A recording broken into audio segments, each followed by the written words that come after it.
Hey y'all. Okay, hold on. Let me get my camera. Get my camera where it's supposed to be. Hey. All right, awesome. Okay, so hey YouTube. Hey ladies in the community. What's up, Instagram? All right, let's get into it because I don't have long. I have to take my daughter's hair out. We all have hair appointments tomorrow. If y'all see me in my stories and I have a ponytail and y'all see me right now and I have on a wig, just mind your business and roll with me, okay? So what we're going to talk about is how to survive a recession last minute. So what I've been seeing, what myself and pretty much anybody else in finance has been talking about is you need to make sure you have an emergency fund. You need to make sure that, you're not out here tripping with your money. All of us have been saying the same thing, some more eloquently than others, but whatever. We all have had the same message. The thing is that now a lot of people feel like we're either in a recession based off of the gross domestic product reports or based upon what different banks are saying and what different CFOs are saying that the recession is not officially going to hit until 2023. The thing is, okay, we're in last minute space. So a lot of people don't have time to be putting up an emergency fund because we're in last minute territory. When you procrastinate on doing your homework and you try to get it done on the bus before you get to class. Y'all remember those days? That's what type of space we're in right now. And so I wanted to come and try to give you guys some realistic things around what you can do right now that will have you ready for a recession as best as possible. Because when we look at the data suggests what? The data suggests that over half of Americans are living paycheck to paycheck, whether you're making $250,000 a year or whether you're making, $30,000 a year. The data is the data. So I don't care how good you look being broke. If you're broke, you're broke. And more than half of us is broke. So what can we do right now to prepare for the type of times that we are getting ready to move into? I just uploaded a reel talking about how they raised interest rates by another 0.75%, right? So where we think that we're seeing that, we're not really seeing that at. So we hear interest rates are increasing. We think that we're seeing that directly as the consumer. Where we see it as the consumer is with inflation. Where we feel it as is at our jobs. So the employers are really the ones who start feeling the heavy weight of those increased percentage points. So with interest rates being at 2.25 to 2.50% right now, the higher that they raise this, the more the employers are going to feel it. The more the employers feel it, the more they're going to have to make decisions around if they're going to be doing hiring freezes or if they're going to have to focus on downsizing because they have to keep their bottom line. So while we may feel it on the consumer end because of inflation, there's going to be a lot of people feeling it on the income in as an employee due to interest rates being raised to try to counterbalance the rate of inflation.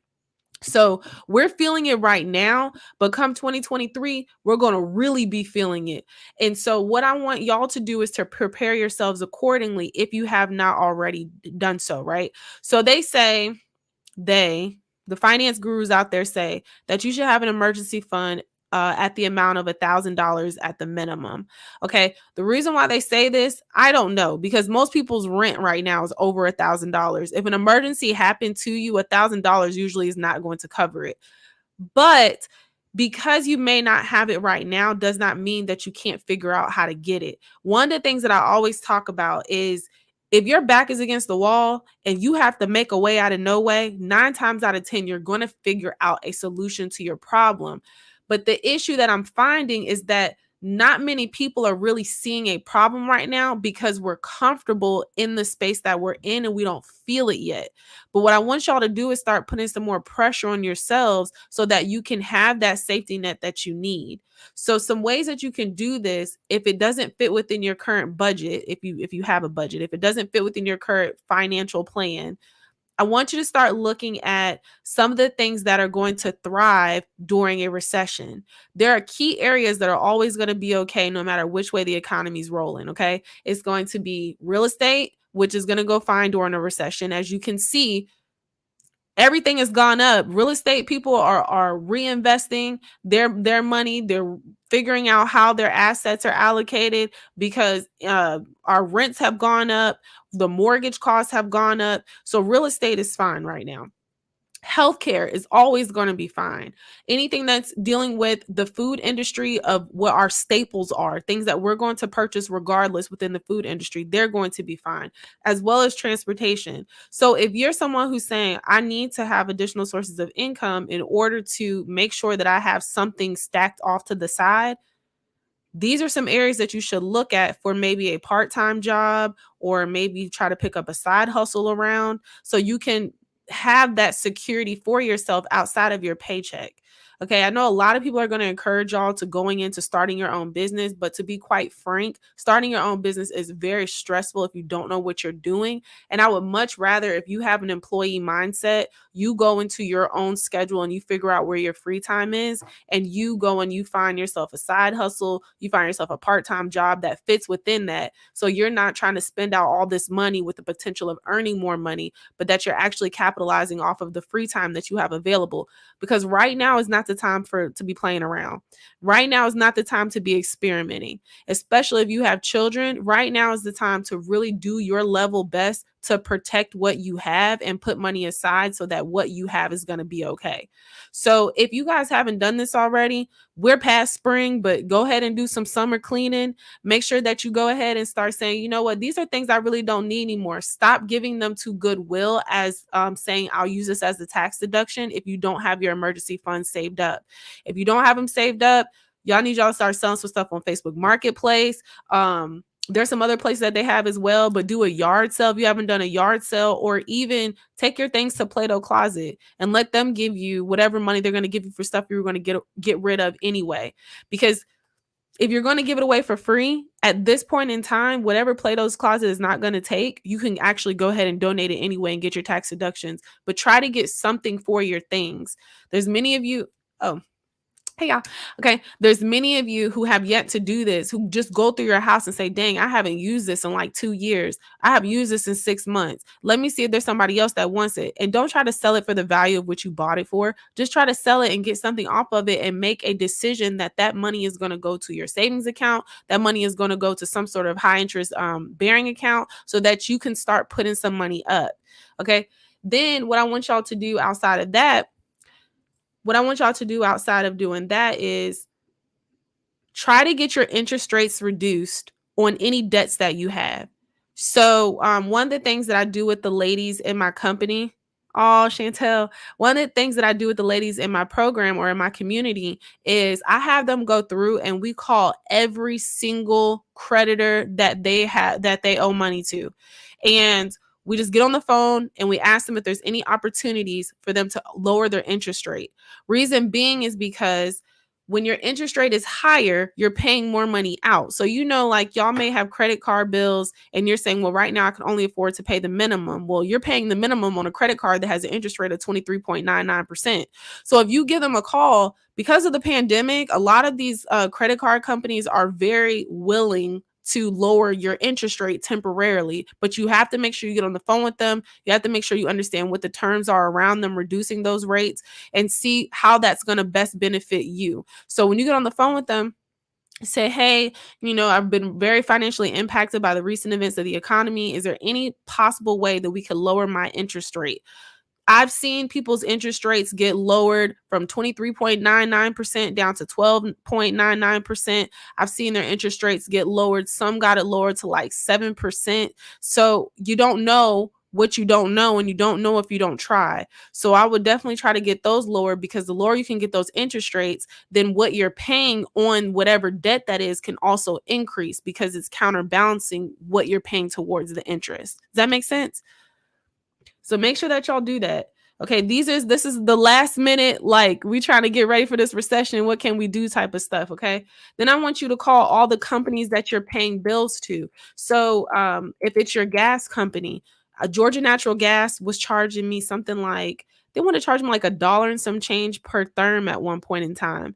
And so I was introduced to this company called Stream, and I never heard of it before, but I'm so thankful that I took advantage of them, because The price that I pay per therm right now is 48 cents per therm, and I locked myself into a 2-year contract, and this is the second cycle that I've gone through with them. So I've been able to save tons of money just by simply shopping around with who I've been paying my bills to. Another thing that I did was I moved my power bill down to a fixed rate. So down in Georgia, y'all, we have over 100-degree days in the summertime.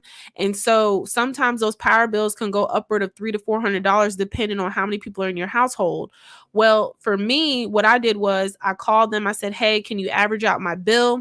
And they gave me a fixed rate. So month over month, I'm paying the exact same thing. So whereas I would pay, $300 or $400 a month in the summertime, now on a month-to-month basis, I'm only paying like $120 for my power bill, because what they did was they averaged out my total usage between the winter months, the summer months.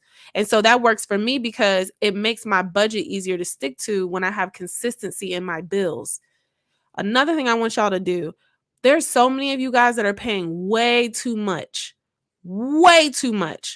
on your cell phone bills. If you own your cell phone, I want you to consider transferring companies. There are a lot of companies that use the exact same towers as Verizon. I can't talk.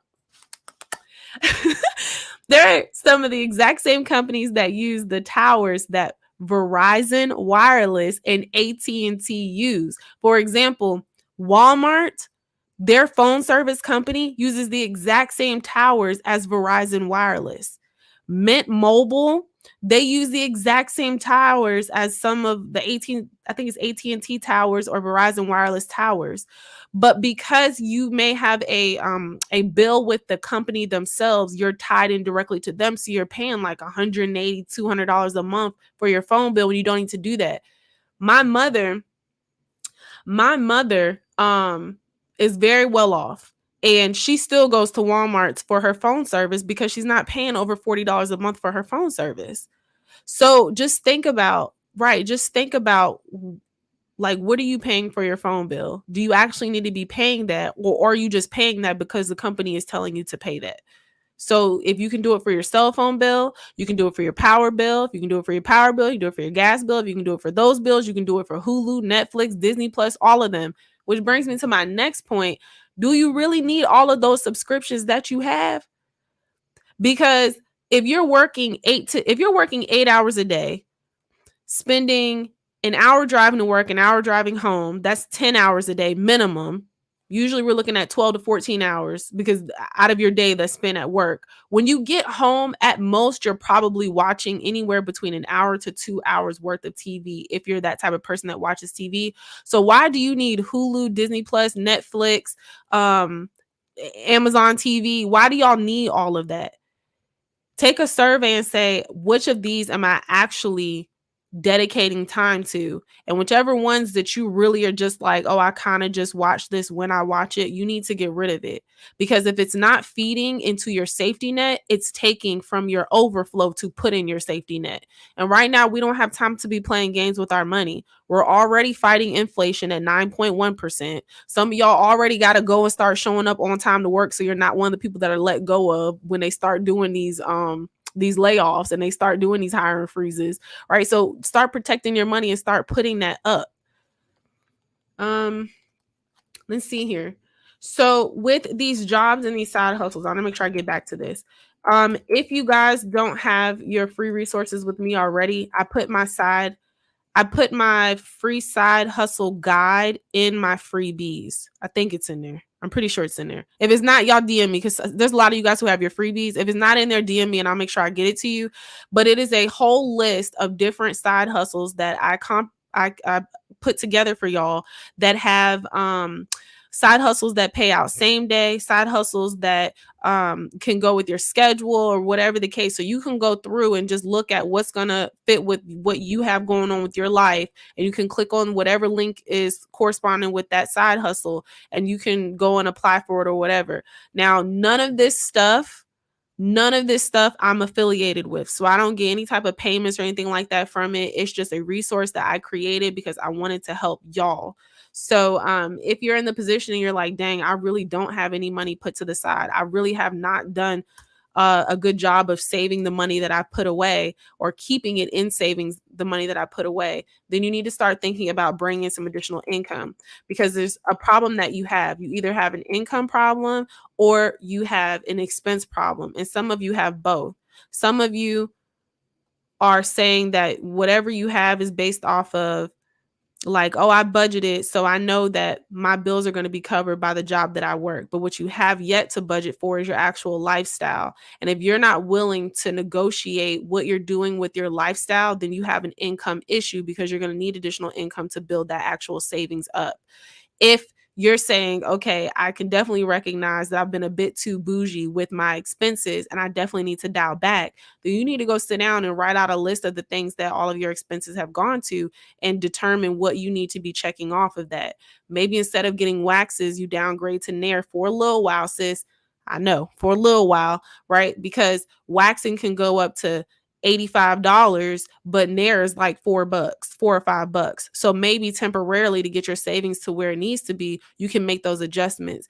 Maybe temporarily you switch off the human hair down to synthetic. Maybe temporarily you switch off of the individual lash appointments down to strip lashes. Just maybe, so you can get yourself in the correct financial position, because being cute and broke is not cute. And I'm telling you right now, come next year, we're going to find out who's really about what they said what they was about, because the economy is going to start pulling people's cards, because you can only fake it till you make it for so long, and those credit card balances are going to start getting maxed out. So I suggest you get on one accord with your finances, and you start being real with yourself about where you are with your money, and you start making these changes now, because I do not want to see people saying I shoulda, woulda, coulda come mid 2023, when you had every opportunity to do what you needed to do now, but you failed to do it. Door dashing, Uber Eats, all of that. If you don't know how to cook, being broke will teach you how to cook real fast. I promise you. I learned how to make some of the best meals when I didn't have any money. So start taking the time now to get that together. So we talked about jobs. We talked about your emergency money.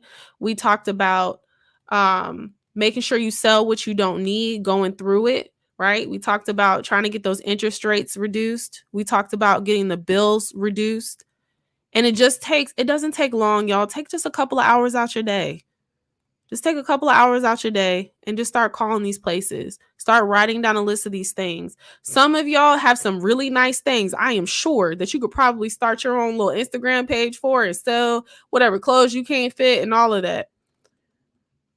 Right? Just knock it out. Get it done and put that money up. So air fryer games is okay. I have a stream. Oh, hey, Yolanda. Okay, let me see.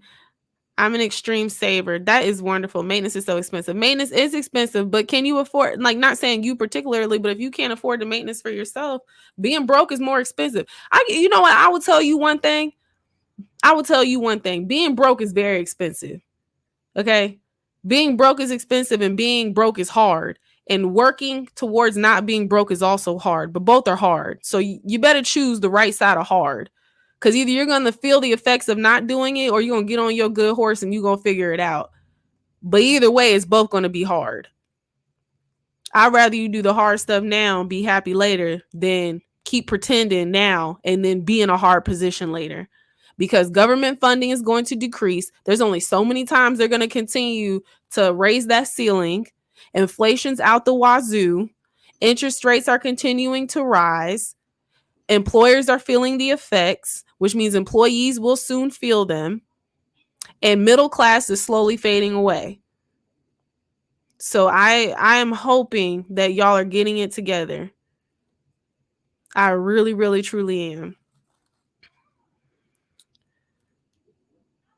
Okay. I'm glad I drew on my eyebrows today so y'all could see me raise them. Okay, I guess I shouldn't order this second drink when I have a bar full at home. I know. But first of all, you know how we used to do back in college. Not saying that you should still do that, but back in college, okay, before you go out, you have to pregame, because it's cheaper to pregame than it is to actually spend the money when you go out. You see what I'm saying? So pregame at the house, Uber to where you need to go, or ride with somebody who's responsible and is not going to drink and drive, and go enjoy yourself. But you spending $15, $18 on a drink, the whole bottle probably costs the same much. I'm just saying.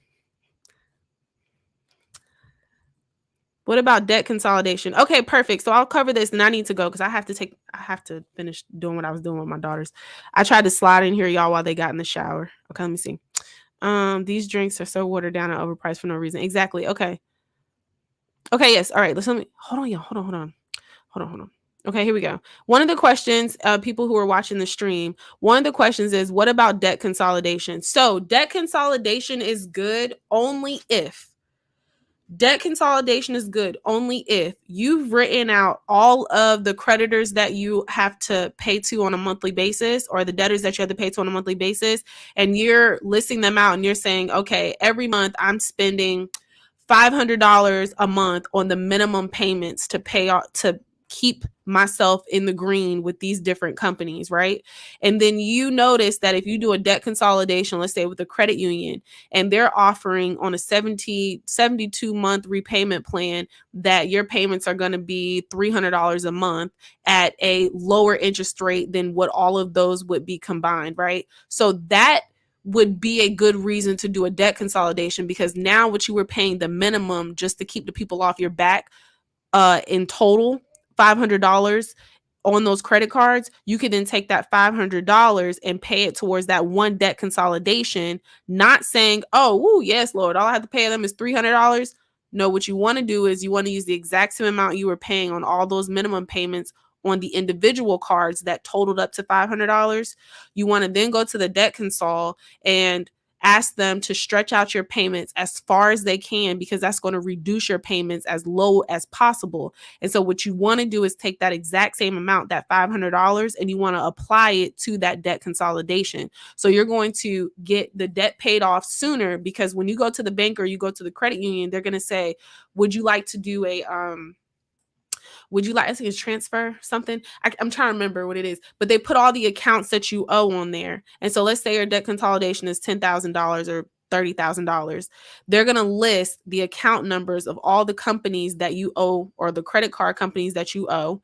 And then they're going to actually pay them out for you. So you only owe to the one debt consolidation, right? The debt consolidation loan. And then you're going to pay those $500 out, while your minimum balance transfer, thank you, Randy, is balance transfer. So you're going to pay that $500 out on the $300 that they say is your minimum. So you're getting it paid off sooner, and you're getting it paid off with lower interest. That's the only time that I would recommend that. What I don't want people to do is get a personal loan saying they're doing a debt consolidation, but not set up the balance transfers for the debt consol to take care of them. Because I've seen people do that. They say, oh yeah, I'm just going to do a debt consolidation. I'll go get this personal loan for $20,000, and then I'll go and I'll pay off these other creditors. And then what they end up doing is they get the $20,000. All of a sudden they want to invest in all these things they know nothing about. Then they lose the money, and then they still owe everybody that they owed originally. So if you're going to do a balance transfer within a debt consolidation, then go through it to where the banks pay them out for you, so that those can be paid off, and then you're paying off the debt consolidation as a month-to-month payment. Okay. Yeah, I'm getting tongue-tied. I'm tired. Okay, I'm sorry. Let me see. Yep. So Plato's Closet is a consignment store. What they do is they go through whatever you bring, and they determine of that what they feel is a value to resell, and they pay you for those items. And then what they cannot resell, or what they feel they cannot resell, they'll give back to you in a bag. You can choose. I believe you can choose for them to keep it and they'll donate it, or you can donate it yourself. So what I would do is I would take everything to Plato's Closet. If you don't want to do a yard sale or sell it on Facebook Marketplace, I would take it to Plato's Closet, let them go through it. Whatever they're unable to feel like they can sell, then I would take those items then to Goodwill, so that I can get the little receipt to do for my donation, for my tax deductions. Okay, let me see. And don't start opening new credit cards. Amen, Dream Lofty. Dream Lofty said, do not start opening new credit cards at all.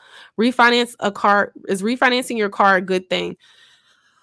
Okay, if you're going to refinance your car, if you're going to refinance your car, only refinance a car that is in good working condition, number one. And two, if you refinance it, make sure it's being refinanced with a lower interest rate that is going to be in the benefit of you. So don't just pay out the car. If you do it that way. I've seen people refinance through credit unions because what they got with the dealership wasn't the best, so they refinance through credit unions. That's just how I feel. Do you think unemployment numbers or percentages is growing? I definitely think it will. I definitely think come springtime 2023, we're going to be seeing a lot more layoffs. Right now, unemployment rates are considerably lower than what I would have thought they were. But when you start seeing these bigger name companies talking about doing layoffs and hiring freezes, then you can expect. Okay, let me see. Hope y'all can hear me now. Then you can expect that the smaller businesses will definitely be doing them as well. Okay. Is your book on Amazon? It's not. The only way you can buy my book is directly through me. So you can get it through Instagram or you can go to my website and grab it. But every single copy is signed and sent off to you guys. So if it's sitting in your cart, make sure that you complete your purchase, please. I would love to get your book out to you. What do I invest in? I invest a few ways.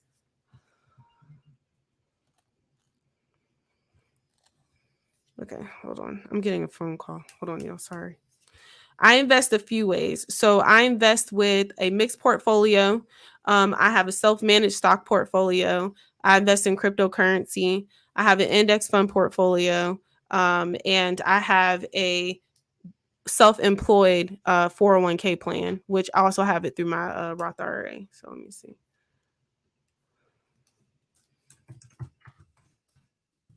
Okay.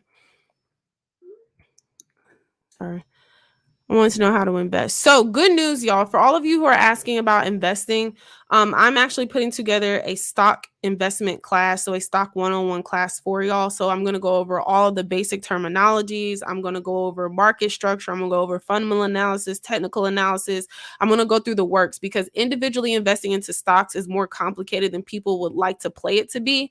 If you don't know how to invest and you want to invest, the safest route to go is anything that's low risk, high reward. So we're talking about index funds. S&P 500 has averaged out 10.5%, although they're saying over the next few years, they don't think it's really going to give out more than 4 to 6% given the current take on the economy. However, over time, that can have the potential to build really good wealth for you, especially in comparison to just saving your money.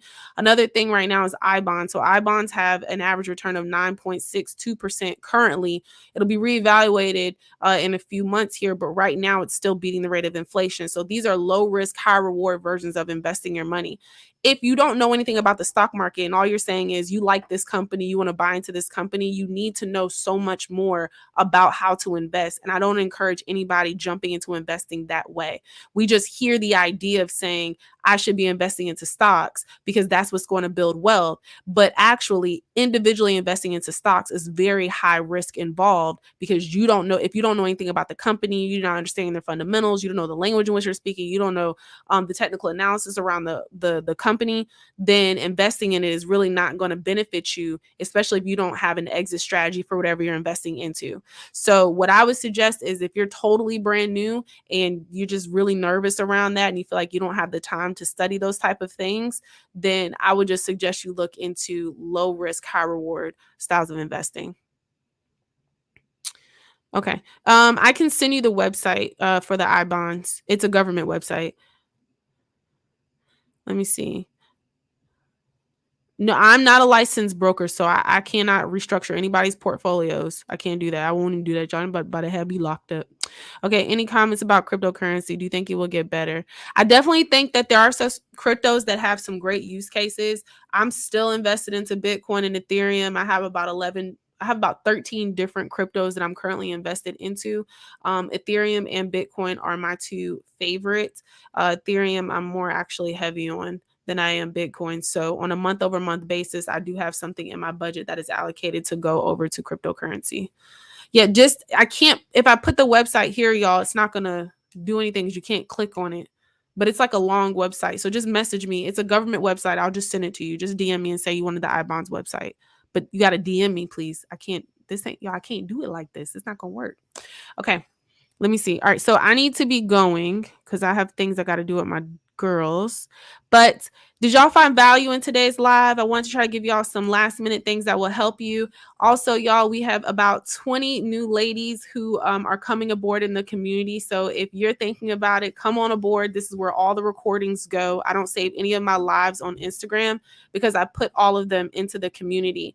Also, if you haven't purchased your book yet, make sure you purchase your book. Thank y'all so much for tuning in. I cannot wait to sign your copies. And yes, message me if you want that website. I will get it over to you between tonight and tomorrow.